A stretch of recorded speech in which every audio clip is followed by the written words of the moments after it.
안녕하세요. 혼자 세계를 여기저기 돌아다니는 60대 방랑자입니다. 지난 달에는 2달 동안 남미를 여행하고 곧 유라시아로 다시 떠날 계획입니다. 지금은 체력을 회복하고 재정비하기 위해 잠깐 한국에 들렀습니다. 제 나이가 많아져서 몸이 제 마음대로 되지 않습니다. 50대를 넘어간 분들은 제 이야기에 공감하실 것이라 생각합니다. 그래서 여행을 할 때도 젊은 사람들처럼 무리하지 않고 하루 여행, 하루 쉼을 번갈아 가며 했습니다. 여행 중 휴식을 취하는 날이 오면 했던 일들을 이 채널에서 확인해 보곤 했습니다. 다음과 같이 수정하겠습니다. 여러분이 나누어 주시는 이야기를 듣는 것이 취미였습니다.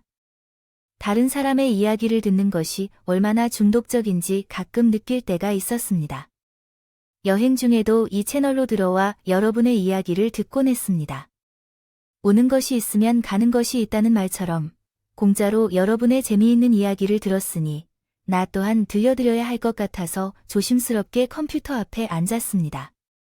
나이는 60이고 일도 하지 않고 할 일 다 하고 살아가는 팔자 좋은 사람인데 무슨 사연을 보내야 할지 의아해하실 것 같지만 여러분이 들으면 제게도 안타까울 만한 이야기가 많아서 재미있게 이야기를 해주시면 감사하겠습니다. 우리 딸이 5살이 될 때의 이야기부터 시작하겠습니다. 오랜 시간을 병들이셨던 아버지께서 세상을 떠나셨습니다. 아버지는 자식으로서 나 혼자 하나뿐이어서 아버지의 재산을 전부 상속받게 되었는데 그 돈은 자그마치 5억에 달하는 큰 액수였습니다. 아버지께서 이렇게 많은 돈을 소유하고 있으면서 왜 그동안 한 번도 우리를 도와주지 않으셨는지 의아해요. 아들이 어렵다고 죽겠다고 말하면서도 돈이 부족하다고 모르는 척 하시던 게 정말 너무하지 않나 싶어요. 아니, 그러한 말은 삼가해 주세요. 결국 이 돈은 아버지의 돈이라서 나의 돈이 아닌 것이죠. 우리가 아버지에게 돈을 맡긴 적이 있었고 어차피 우리 손에 도달했으니까 당신은 이 돈을 어떻게 할 생각이신가요? 나는 이 돈으로 아파트 하나를 사는 게 어떻겠느냐고 생각 중입니다. 하는데 당신은 딴짓 할 생각은 아니지. 당시에 나는 자동차 회사 영업사원으로 일을 하고 있었는데 꽤나 잘 나가는 영업사원이었어. 그렇다고 해서 새 식구 하고 싶은 거 다 하고 살 정도로 돈을 많이 벌진 못했지.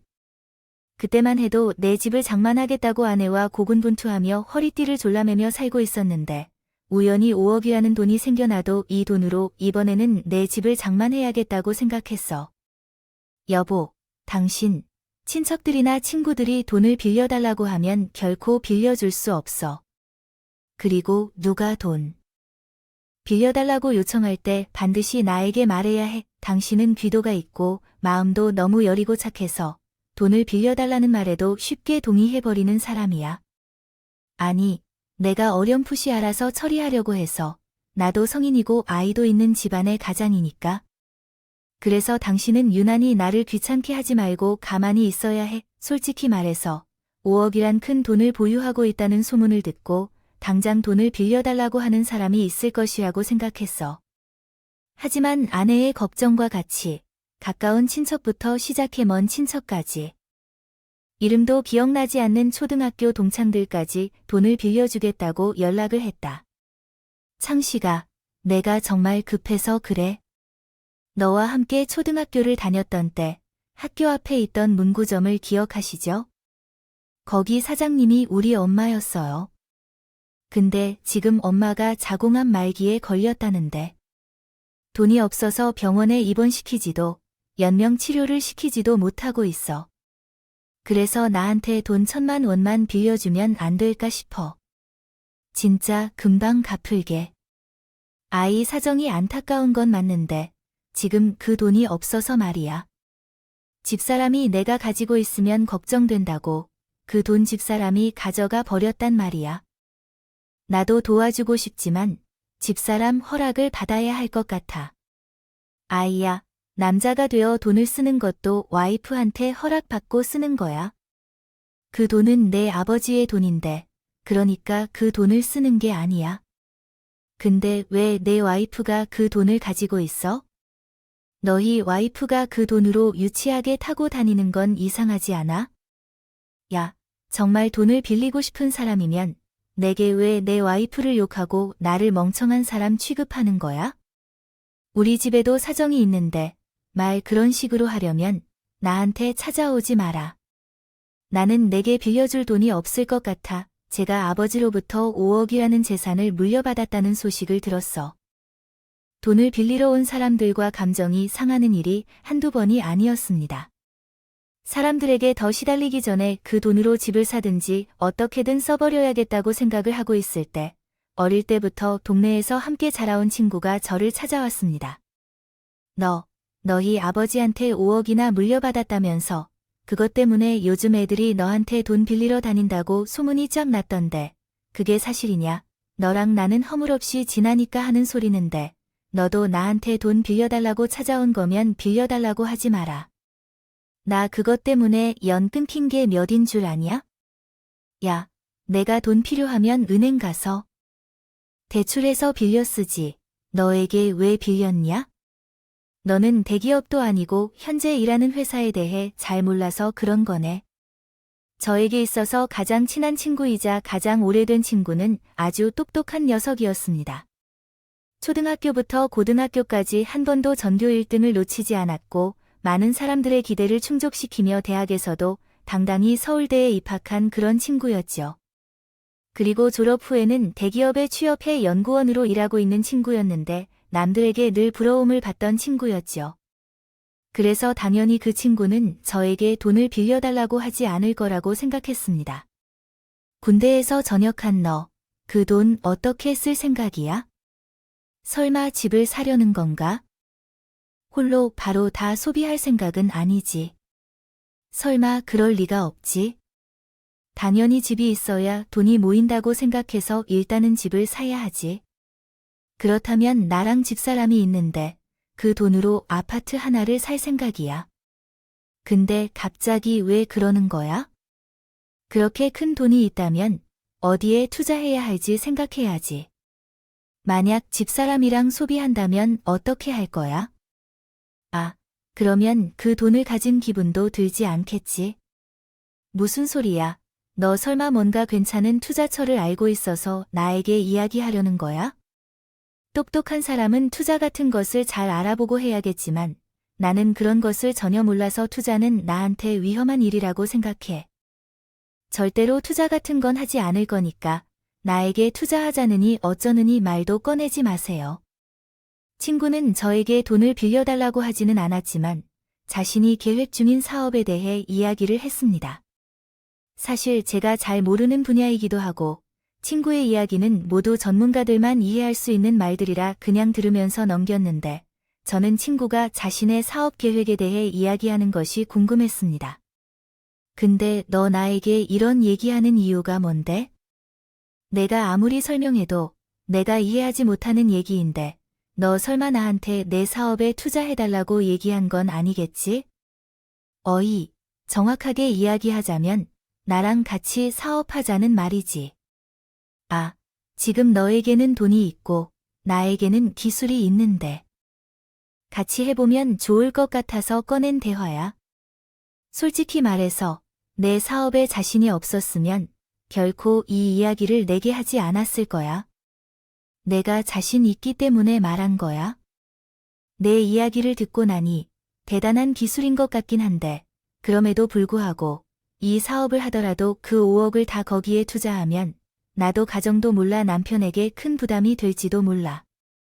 당장 결정을 내리지 않고 너도 충분한 생각을 할 시간을 줄 거니까 내 남편에게 가서 상의해봐. 너가 안 된다면 다른 투자자를 찾을 수도 있으니까 너무 걱정하지 말고. 처음에는 그 친구도 나에게 돈을 뜯어낼 셈으로 자신의 사업 계획에 대해 이야기를 한 것으로 생각했었어. 그런데 더 심사숙고해 보니까 친구는 내가 아는 사람 중에서 가장 똑똑한 사람이었고 단 한 번도 실패를 경험하지 않은 사람이기 때문에 그 친구를 따라가 봐도 될 것 같다는 생각이 들었습니다. 여분이 일주일 전에 덕후가 나에게 점심 같이 먹자고 제안했었는데 덕후를 만나고 돌아왔는데 그 덕후는 뭐라는 줄 안다고 했어. 왜냐하면 덕후 씨도 내게 돈을 빌려다고 했었거든. 아무리 똑똑하고 재능 있는 사람이어도 돈 앞에서는 다 똑같을 거야. 아니야. 덕후는 그런 친구가 아니라는 거 알잖아. 덕후가 나에게 자신한테 아주 좋은 사업 아이템이 하나 있는데 사업 가치를 고려해 볼 생각 없냐고 했어. 당신은 덕후이고 아주 잘 나가는 대기업 연구원인 걸 알아. 그 기업이 해외에 있는데도 덕후 스카우트를 하려고 난리를 피우는 걸 아니야? 그래서 말이야, 당신의 돈으로 자기 사업을 해보는 것도 괜찮지 않을까 생각해.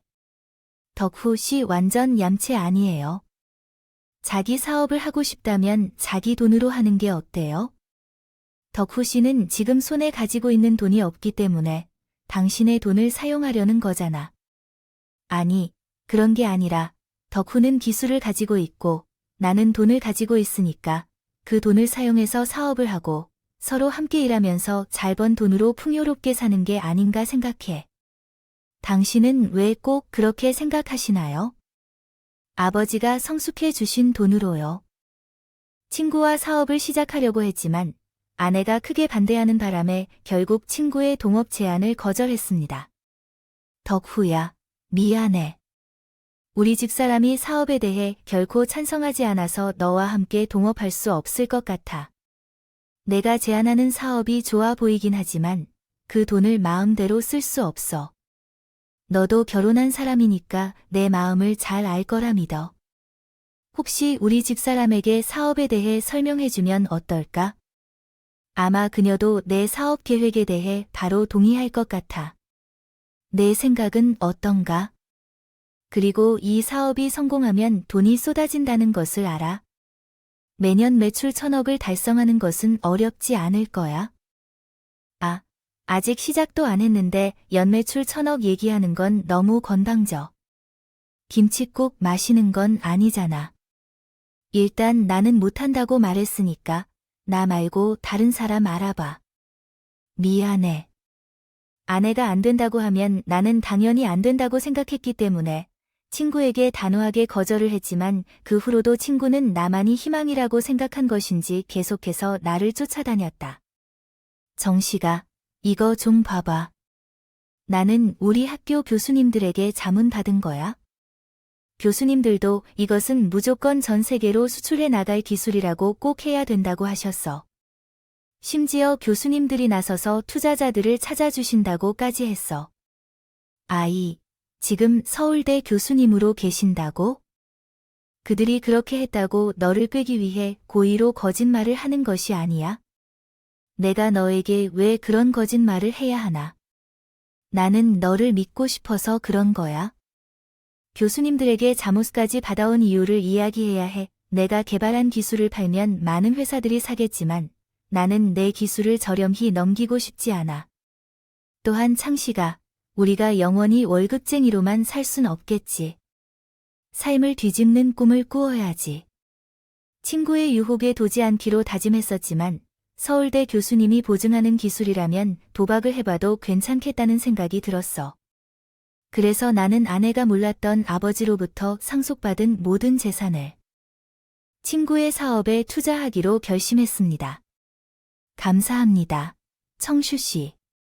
정말로 좋은 생각이에요. 너에게 절대 후회시키지 않을 거예요. 일단 팀원들을 다 구성했으니 투자자를 모집하고 영업을 시작할 수 있을 것 같아요. 내 말대로 우리는 동업하게 될 거니까 내가 단순히 투자만 하는 게 아니라는 건 맞겠죠? 그럼 당연하겠죠. 우리는 공동대표로 활동할 거니까 나는 기술 개발을 맡고 너는 영업을 담당할 거예요. 회사에서 연구원들과 열심히 개발하는 동안 내가 투자자들을 확보하면 돼요. 이해했어? 사실 아내 사정에 몰래 아버지가 물려주신 돈으로 회사를 차린 저는 바로 현재 다니고 있는 직장도 그만두려고 합니다. 친구의 지시대로 투자자를 설득하기 위해 놀라듯 뛰어다녔습니다. 한 달이 지난 후 아내가 화가 나서 나에게 전화를 걸었습니다. 당신 지금 어디에 있어? 당신 회사 직원들이랑 함께 먹으러 간식을 가져갔는데 당신이 그만둔 지 한 달이나 되었다고 하더라고요. 지금 어디서 무슨 짓거리를 하고 있어? 덕후 씨와 회사를 차리거나 그런 건 아니겠지? 여보, 나는 당신 말처럼 덕호랑 함께 일할 생각은 없었는데, 하지만 그의 말을 들으니 이 기회를 놓치면 안 된다는 생각이 들었어. 그래서 좀 더 시도해 보기로 했어. 당장 돈을 회수해서 오세요. 나는 그 돈으로 우리 집을 사려고 하는 중이니 아파트를 알아보고 있습니다. 그런데 당신은 내 허락도 없이 그 돈을 친구에게 다 투자해 버렸네요. 정말 너무 황당하게 행동하셨어요. 제가 몰래 친구와 동업을 시작한 것을 알게 된 후로부터 우리 집은 계속해서 냉전 상태가 지속되고 있습니다. 이 냉전을 해소하기 위해서 어떻게든 투자자를 모집하고 회사 기술을 해외로 수출시켜야 하는데 이 일은 생각보다 쉽지 않았습니다. 덕호야, 우리 이러한 상황을 어떻게 해결해야 할까? 널 의심하는 게 아니라 네가 개발한 기술이 정말 훌륭한 것 같아. 하지만 어떠한 기술도 가만히 있으면 누구도 인정해주지 않아. 발벗고 뛰어다니며 홍보하고 영업하는 것도 중요하다. 해야지 좋은 기술을 인정받을 거야. 아, 이렇게 가만히 있는다고 될 일이 아니에요. 우리 집안 사람이 당장 그 돈을 가져와. 난리도 아니야. 매일 바가지 긁히는 게 얼마나 힘든 일인 줄 아냐? 회사에서 어떤 성과도 내야지. 집안 사람이 잔소리도 끝날 것 같은데. 아, 나 진짜 너무 괴로워. 힘들겠지만 나만 믿고 조금만 기다려봐. 내가 여기에 투자한 돈은 5억 원이지만 회수할 돈은 500억 원 이상일 거야. 어차피 이미 엎질러진 일을 친구를 믿기로 했으니 끝까지 믿어봐야 해. 그때 제가 할 수 있었던 일은 제 담당 업무였던 투자자 유치를 위해 열심히 뛰어다니는 것이었습니다. 그것밖에 없었습니다. 당신의 회사에는 무엇이 있는지. 당신의 회사를 믿고 우리의 돈을 투자해야죠. 그리고 투자를 원한다면 적어도 그 기술이 어떤 것인지 정확히 이해하셔야 합니다. 그리고 대표라는 사람이 그 기술에 대해 알지 못하는데 어떻게 믿고 투자하겠다고요? 이거 보세요. 사업은 이렇게 되는 게 아닙니다. 공동대표로 있는 사람은 매우 신뢰할 만한 분입니다. 대기업 연구원 출신이고 현재 우리나라에서 널리 사용되는 기술도 그분이 개발한 것입니다. 그분은 그분대로, 당신은 당신입니다. 대표라는 사람이 몰라도 직접 공부해야 합니다. 회사에서 팔려고 하는 기술이 무엇인지 알아야 판매를 할 수 있습니다. 하지만 그건 이따 다시 돌아가 보도록 하죠. 제가 투자자를 유치해야 하는 업무를 맡게 되었지만 친구가 개발하는 회사의 기술에 대해 전문가만큼 알지 못해 투자 유치에 어려움을 겪었습니다. 그 일로 투자자들로부터 무시를 많이 당하며 상처를 받았는데 그와는 반대로 친구는 회사 안에서 직원들과 편안하게 커피를 마시며 기술 개발에만 주력했습니다. 덕후야, 내 사무실에 새로운 사람이 있던데 얼굴도 처음 보는 사람인데 누구야? 새로 채용한 직원이야. 그 사람은 내 학교 후배입니다. 어제 그가 내일 도와주겠다고 하며 다니고 있던 회사를 그만두고 들어왔어요. 저는 그의 스카우트였는데 여기에 입사 조건이 개인 사무실을 쓴다는 것이었거든요. 너는 대부분 외근을 하니까 사무실이 필요 없을 것 같아서 내 사무실을 제외하고 내 후배에게 줬어요. 어차피 내가 이 회사 대표니까 내가 사무실 없는 게 말이 되나요? 하지만 직원들이 다 저를 대표로 인정하지 않는 분위기기도 한데 밤늦게까지 일하면 난곡해진답니다. 너는 내 사무실을 함께 쓰면 되는데요. 그리고 직원들이 너를 대표로 인정하지 않는다니 어떻게 그런 얘기를 하는 거야? 모든 사람들이 내 수고가 얼마나 클지 잘 알고 있어. 이렇다고 해도 따라서 그런 생각은 하지 마세요. 친구는 아니라고 했지만 회사 직원들 대부분이 나를 대표로 인정해주지 않는 분위기였습니다. 공동대표인 친구부터 시작해 신입사원까지 서울대 출신이거나 혹은 그의 버금가는 대학교 출신이었기 때문에 겨우 고등학교만 졸업한 나를 인정해주고 싶지 않아 했습니다.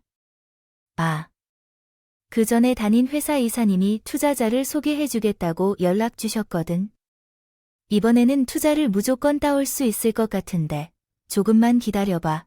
오늘 가서 투자자를 제대로 설득해 볼 테니. 투자자를 설득하러 가는 거면 나랑 같이 갈래?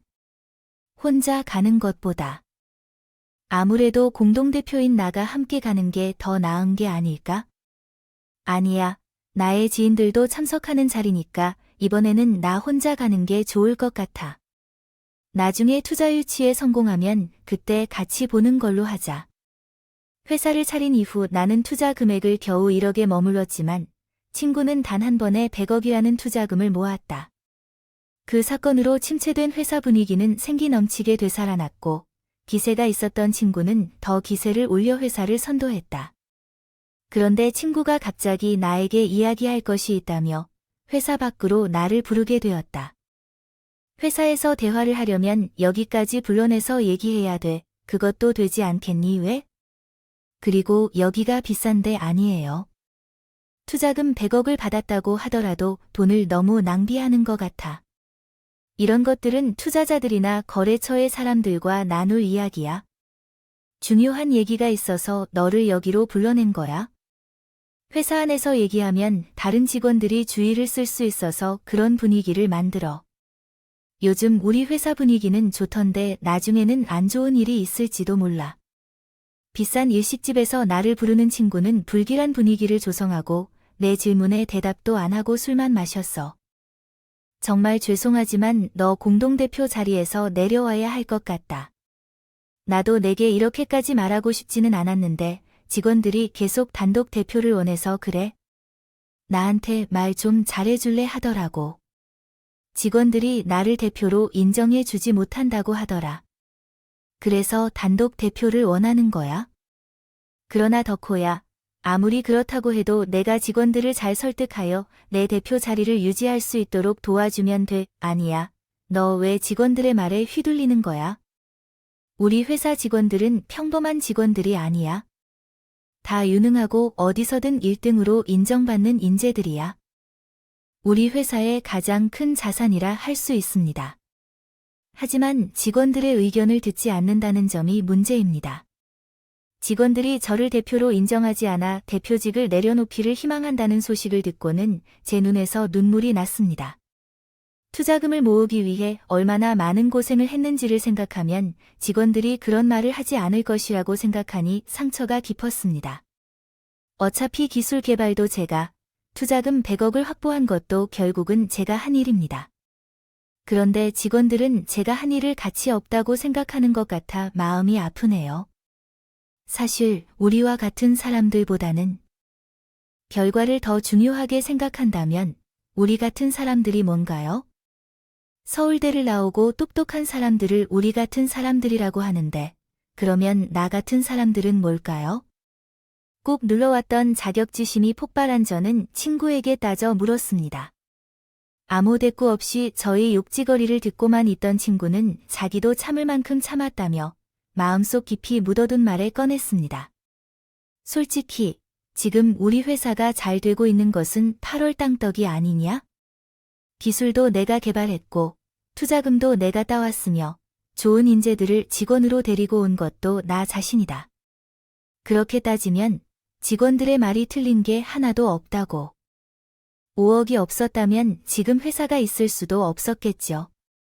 돈이 없었다면 내게 인건비가 비싼 직원들을 고용할 수 없었을 것 같아요. 회사 운영 자금은 어디서 나왔는지 다 내 주머니에서 나온 것 아니겠어요? 솔직히 말해서 내가 없어도 회사는 운영될 수 있었어요. 될 사람은 결국 되는 법이라는 말도 모르는 걸까요? 어쨌든 난 직원들에게 너희 의사를 전달했고 너는 우리 직원들의 사기를 위해서라도 대표자로서 내려와 주었으면 좋겠어요. 내가 대표 자리에서 물러나면 임원 자리를 내게 앉혀줄 수 있어. 너무 서운하게만 생각하지 마세요. 내가 대표 자리에서 내려가지 않으면 직원들의 사기도 꺾일 거라고. 난 이런 말을 결코 수용할 수 없고 결코 대표 자리를 제대로 하지 않고 안 내려갈 생각은 없으니까 이렇게 알아주세요. 대표 자리에서 내려오지 않으려고 버티다가도 그 회사에서 버티고 있을 수 있는 공간은 어디에도 없었습니다. 일단 회사에 출근하면 내가 앉을 수 있는 책상조차도 없었기 때문이었습니다. 너희들이 원하는 대로 대표 자리에서 물러날 거야. 그리고 이 회사도 그만둘 거니까 내가 이 회사에 투자한 5억 원만 돌려줘. 어쨌든 나는 이제 회사 대표에서 물러나게 되었고 이 회사에서 필요 없는 사람이니 초기에 내가 투자한 돈은 회수해야 할 것 같아. 더 달라고 하진 않겠으니 그 돈만 돌려줘. 아니면 못 돌려줘? 아니, 난 내게. 내가 투자를 한 것도 아니고 그렇다고 내게 빌려준 것도 아니었는데 그냥 내가 쓴 건데 내가 왜 돌려주어야 하는지 이유가 없어. 우리가 계약서를 작성했나? 회사를 떠나면서 회사 초기 자본으로 투자한 제 돈을 되돌려받으려고 했지만 친구는 그 돈을 되돌려줄 이유가 없다고 말했습니다. 결국 그 문제로 친구와 법적 분쟁을 벌이게 되었고 당연히 제가 이길 줄 알았던 소송에서 패배하고 말았습니다. 당신은 이제 어떻게 할 것인지 내 말을 듣지 않아서 꼴 좋다고. 아버님이 남겨주신 5억으로 아파트를 사서 지금이면 편안하게 살고 있었을 텐데. 남 좋은 일만 해주고 이게 도대체 뭐라는 말인지 알아? 토크하는 그 인간이 내게 돌려주겠다고 하고 바로 돌려주는 게 맞지? 돌려줄 거면서 너한테 이용하고만 있고 돈은 결국 돌려주지 않을 거야? 그래서 포기해야 해. 아내가 말한 대로 결국 더 이상 그 친구에게서 5억 원을 되돌려받지 못했어. 그 상황으로 인해 나는 술에 빠져 살았고 아내는 극심한 스트레스 속에서 생활을 해야 했어. 어느 날 아내가 미친 듯이 구토를 시작하면서 구토물에 10개 이상의 벌레가 섞여 나오더라고요. 시작했습니다. 왜 그러세요? 어디가 아픈가요? 이렇게 피를 토하고 있는데 어디가 아픈 건가요? 안 되겠네요. 우선 응급실에 가봐야겠어요. 이미 평안하게 다녀왔다고요? 위암이라고 말이에요. 길의 병원에서는 수술이나 항암치료, 그 어떤 치료도 할 수 없다고 하더래요. 그걸 왜 이제야 말하고 병원에서 안 된다고 하더라도 어떻게든 치료를 받아야지. 왜 이러고 계신 건가요? 어쩐지 요즘 몹시 마른 것 같다고 했어요. 우리에게는 치료를 받을 돈이 어디에 있을까요? 그리고 어차피 죽을 사람에게 돈을 준다거나 뭐를 해야겠어. 여보, 내가 죽으면 보험금 3억 원이 나오니까 그걸로 집을 사야 해. 이번에는 꼭 집을 사야 해 알겠지. 스트레스로 위암이라는 큰 병을 얻게 된 아내는 결국 딸이 8살이 되던 해 세상을 떠나게 되었고 아내는 우리와 딸에게 3억 원의 보험금을 남겨주었습니다. 그러나 더 충격적인 것은 아내의 장례식장에 제 동창들 누구도 보이지 않았다는 것이었습니다. 창 씨가 친구들이 사정이 있어서 못 오겠다며 조의금을 달라고 나에게 부탁했어. 친구들이 오지 못했지만 조의금은 보내주었으니까 너무 서운해하지 마라. 한두 명 못 오는 건 이해가 되는데 친구들이 다 못 왔고 너만 왔다고 하니까 내가 너희들한테 무슨 잘못이라도 했나 싶네. 무슨 일이라도 있어? 옹아니면 사실인지 모르겠지만 덕후가 애들한테 너한테 크게 배신당했다고 말하고 다닌다고 하더라고. 그것 때문에 애들도 너한테 실망해서 안 온 것 같더라. 저와 동업을 했던 친구가 다른 동창생들에게 저에 대한 이상한 소문을 퍼뜨렸고 그의 소문을 듣고 저에게 실망한 동창생들은 제 아내의 장례식장에 찾아오지 않았습니다. 그 일로 인간관계에 회의감을 느껴서 저는 모든 인연을 끊고 아내가 시키는 대로 아내의 보험금으로 딸아이와 살 수 있는 작은 집을 구매했습니다. 창씨가 희원이는 내가 키워줄 테니까 창씨가 너는 나가서 돈이나 벌어오라고. 솔직히 혼자서 아이를 어떻게 키우겠어요? 아들이라면 그나마 괜찮을 것 같지만 딸이라면 아빠 혼자서는 절대로 키울 수 없어요. 저만으로도 충분히 키울 수 있어요. 엄마도 없고 아빠도 없이 할머니 집에서 자란다면 아이는 얼마나 외롭고 쓸쓸할지 상상도 못할 거예요. 집사람이 죽어도 다 제 잘못인 것이고 희원이에게 엄마를 빼앗은 것도 제가 한 일이니까 끝까지 책임져야 해요. 너를 보면 정말 안타까워 죽겠어요. 힘들 때 반드시 내게 연락해줘. 알겠어요? 제 사정을 이해해줬던 막내인 이목기가 내 딸을 돌봐줄 것이라고 했지만 난 내 딸을 지켜내야 해요. 키울 것이라고 다짐했습니다. 그때 엄마를 잃은 딸에게 모든 것을 다 해주고 싶었고 엄마의 빈자리를 느끼지 않게 해주고 싶었습니다. 만약 더 이상 내가 할 일이 없다면 희원이는 외삼촌 밑에서 일해보는 것은 어떨까요? 장인어른, 일단 제가 먼저 일을 찾아보고 안 되면 장인어른께 부탁드리겠습니다. 그리고 희원이가 굶지 않도록 하겠습니다. 제가 믿을 수 있어야지. 내 딸이 그렇게 죽게 만들었기 때문에 외손녀를 자네에게 맡기는 것이 옳을지 모르겠어. 희원이도 잃고 싶지 않으면 마음가짐을 단단히 하고 살아야 합니다. 아내가 돌아가신 이후 저는 딸만큼이나 사랑과 함께 금전적으로도 부족함 없이 키우고 싶었기에 제가 할 수 있는 일을 열심히 했습니다. 그때는 돈이 행복을 살 수 있는 중요한 요소일 것이라고 믿어서 더욱 노력했던 것 같습니다. 희원이의 아버지분께서 희원이가 다른 친구들에 비해 영어 성적이 조금 떨어진다는 걸 아시나요? 들었더니 희원이는 학원이나 과외를 따로 받지 않고 집에서 예습과 복습을 하지 않는다고 합니다. 아버님이 집에서 희원이의 영어 공부를 도와주실 수 있으실까요? 다른 친구들은 어떻게 공부하나요? 엄마가 없이 혼자서 자라나니 미숙한 부분이 많습니다. 집에서 부모님과 공부하는 친구도 있지만 대부분이 학원이나 과외를 받고 있는 것 같아요. 아버지가 바빠서 기울여 보기 힘들다면 영어 학원이라도 보내보는 것은 어떨까요?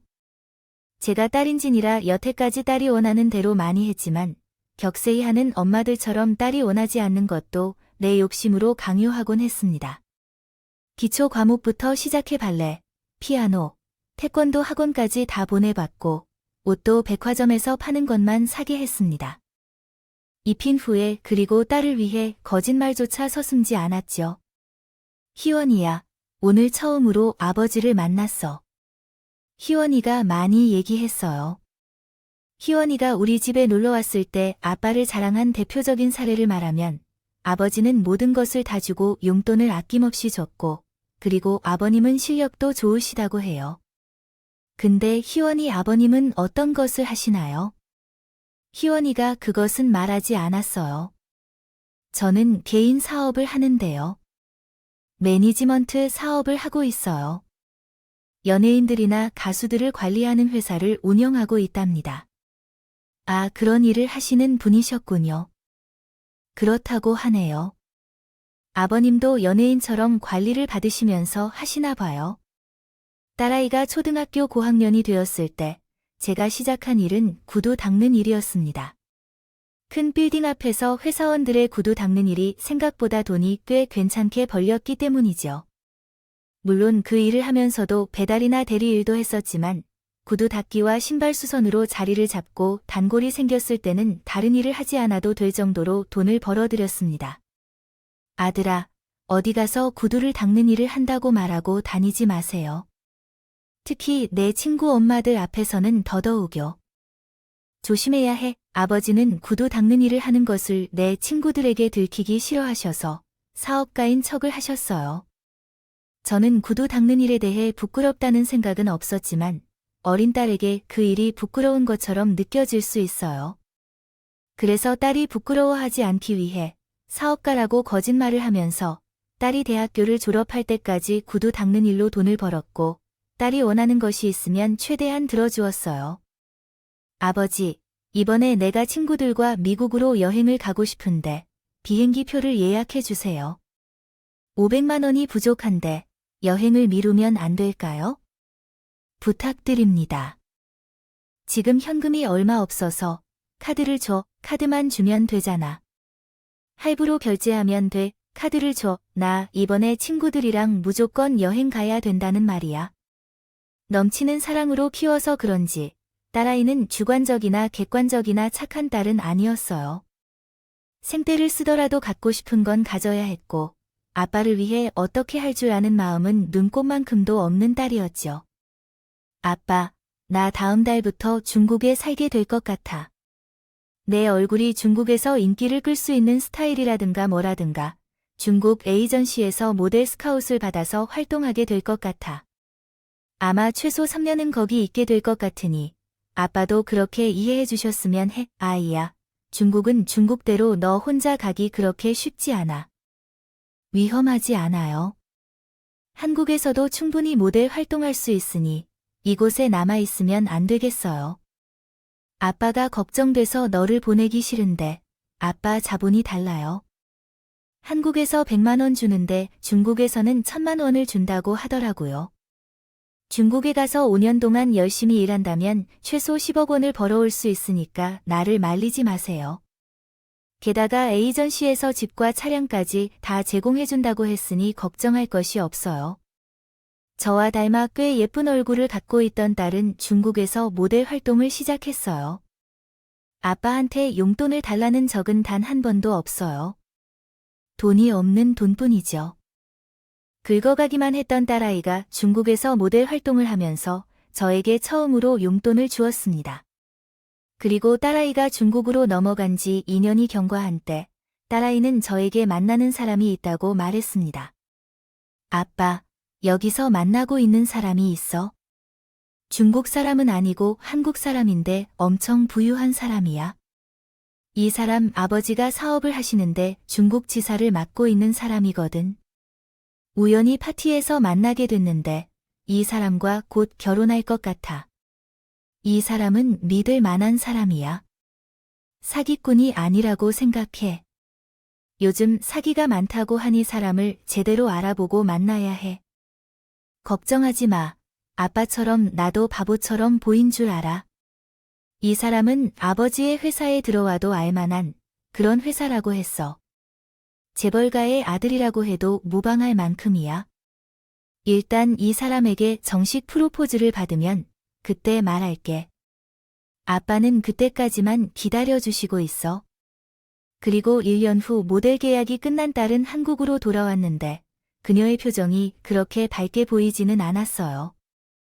그녀의 얼굴을 보고 남자와 헤어졌을 거라고 짐작을 했는데 그녀가 저에게 청첩장 한 장을 건넸어요. 아빠, 다음 달에 결혼해. 아빠께서 진작에 말하려 했는데 사정이 있어서 말하지 못했어. 정말 미안해요. 아무리 사정이 있더라도 결혼하는 것은 아버지께 말씀해야 하는 일 아니겠습니까? 너도 참, 아버지께 수고했어도 다양한 방법으로 상처를 주고 있네요. 철이 없어 결혼하기 직전까지 사고를 친다는 생각을 하며 딸이 건넨 청첩장을 읽어보았는데 그 어디에도 제 이름이 보이지 않았습니다. 시댁에는 아버지와 어머니가 모두 돌아가셨다고 말했기 때문에 아버지에게 말도 안 하고 결혼식을 진행시켰고 청첩장에 아버지 이름을 올리지 않은 것이죠. 아버지도 죽었다고 말했다고 하셨는데 도대체 왜 이렇게 멀쩡히 계신 아버지를 왜 죽이려 하는 건가요? 내가 그 이유로 창피해하는 줄 알아? 시부모님들이 나를 엄청 아껴주시고 딸처럼 대해주실 거라 생각해서 그런 사람들에겐 우리 아빠가 하는 일이 구두 닦는 일이라고 말하지 차마 말을 할 수 없게 될 수천억을 벌고 있는 분들인데 그런 분들에게 당신 사돈이 구두 닦는 사람이라고 어떻게 말해야 할지 딸은 자책하면서도 자신을 탓하며 눈물을 흘려서 구두 닦는 일을 하는 아빠가 창피해서 신혼부부를 속이고 결혼식을 하는 딸은 실망하지만 동시에 걱정이 되기도 했어. 엄마가 돌아가셔서 문제가 안 된 게 아니라 아빠가 갑작스럽게 나타나면 큰 문제가 생기면 아빠, 부탁이니까 제발 나를 위해서라도 조용히 사라져줘, 시원아. 이런 큰 거짓말을 평생 숨기고 살 생각이 어떻게 그럴까? 언제까지 내 남편부터 시작해서 내 시댁 가족들을 속이며 살 수 있을 것이라고 생각해? 나 혼자 처리할 테니까 아빠는 그냥 나서지 말고 조용히만 사라져. 내 결혼식에는 절대 오지 말아줘. 당신의 결혼식에는 영원히 오지 말아줄 거야. 딸은 제게 자신의 통장 하나를 건네며 말했습니다. 중국에서 모델로 일하면서 벌어들인 돈으로 5억을 다 모았고 이 돈은 내 재산이야. 아빠에게 주겠다고 했어. 이 돈으로 아빠께서 하고 싶은 걸 다 하세요. 이제 더 이상 그만두고 싶어요. 너는 맨날 내게 돈을 못 받는다고 징징대곤 했는데 5억 원을 모았다고 하더라. 내 아빠에게 거짓말한 거지. 아빠에게 10만 원을 주는 것도 아깝다며 5억 원까지 모았다니. 아빠는 아빠고 나는 나니까 아빠에게 솔직하게 말하지 못했던 거야. 어쨌든 그 돈은 아빠가 다 주신다는데 그러니까 날 미워하지 말고 날 원망하지 말고 그 돈을 받고 내가 부탁하는 대로만 살아도 돼. 딸이 떠난 후 난 딸이 제 손에 쥐어준 통장을 들고 한참이나 눈물을 흘렸어.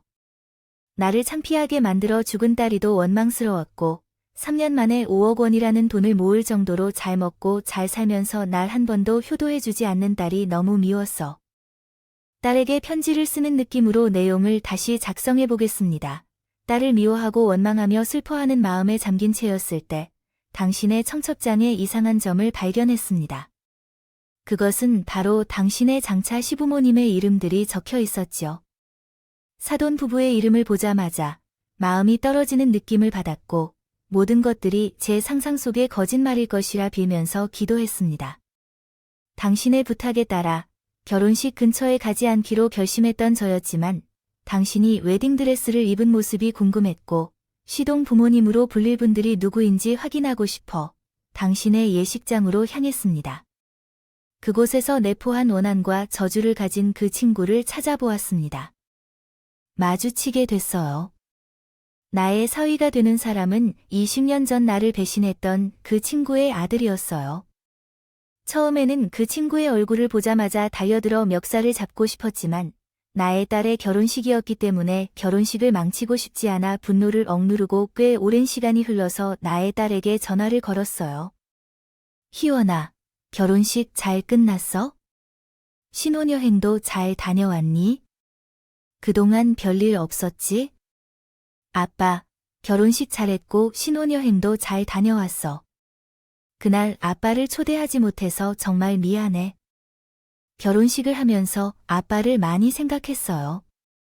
잘 끝냈으면 됐다, 라고 하시더군요.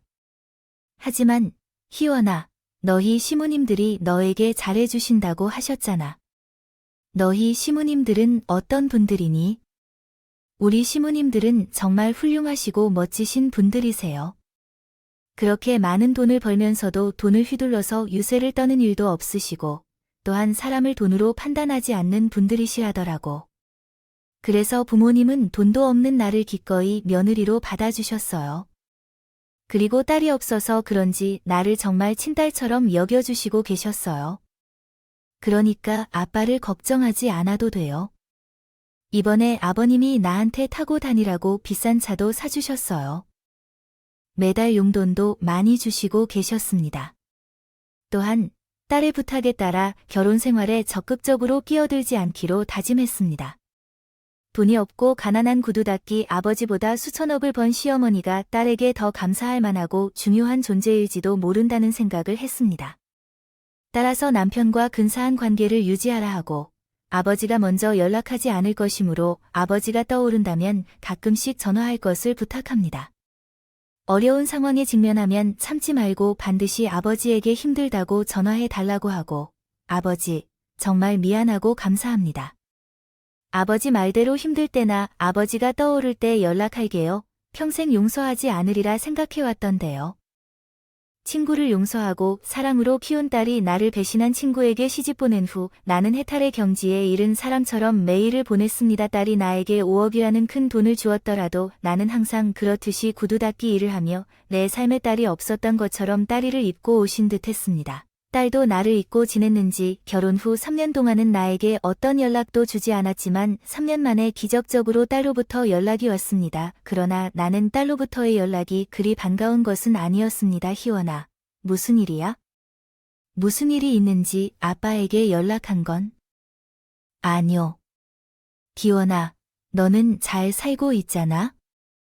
맞지? 나 이번에 아이를 출산했어.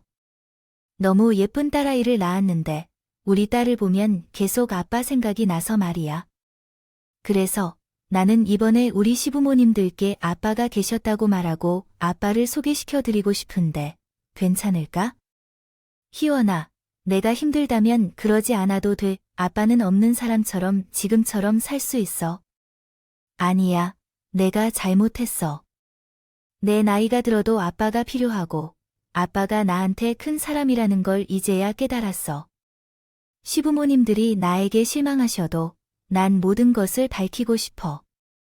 딸아이가 손녀를 출산한 후 많은 것을 깨달았는지 나는 내 정체를 시부모님들께 밝히겠다고 말했습니다.